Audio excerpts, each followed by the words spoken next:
Bonjour Lia, bonjour Ellie, c'est la suite des petits vidéos.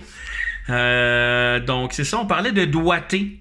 Mais qu'est-ce qui est important dans le doigté, c'est qu'il y a le pouce, l'index, le majeur, le gros doigt. Donc l'index, c'est lui qui sert à, disons, prendre une petite fleur délicatement ou tourner les pages d'un livre.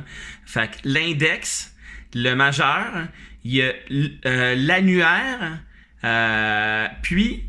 l'annulaire, c'est ça, l'annulaire et l'auriculaire qui est le plus petit doigt.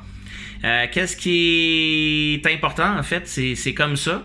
De garder à l'esprit, c'est que les petits doigts sont moins forts que les grands doigts, surtout que le pouce, avec son gros muscle jambon ici, là, comme un gros jambon au sirop d'érable.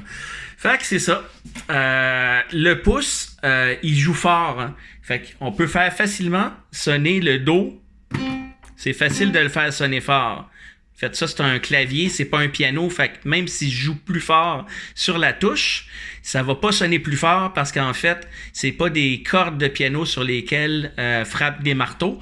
C'est un fil qui sort du clavier puis qui va être branché à mon ordinateur, en fait, dans une carte de son externe à l'extérieur.